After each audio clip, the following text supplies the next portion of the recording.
Chris Paul hasn't yet been villainized. How do you feel about that, considering he's a confirmed nut puncher? You know, that's a very difficult thing for me to reconcile at times with Chris Paul, because I feel like the NBA has done him dirty. But you are correct.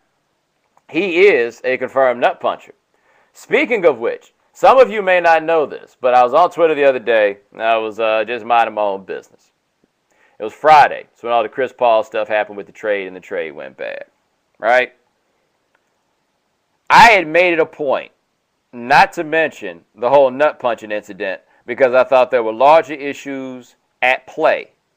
And with there being larger issues at play, we should focus on what was important.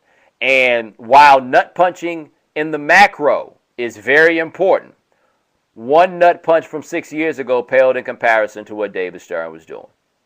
Out of nowhere, I look at my mentions, and there's Julius Hodge. And I don't remember exactly what Hodge said, but he made it abundantly clear that he is not forgiving him. He said, I hate that kid, I believe he said. He hates that kid. You know, I forgot that he punched Jules in the balls on senior night. That's in poor taste. That's in poor taste. I say that to say that I got over Chris Paul punching Julius Hodge in the testicles because Julius Hodge did, or so I believed. I asked him on my radio show if he had gotten over it, and he said yes. Well, clearly, he is not. He told me he was faking it, in fact. But yes, there we go.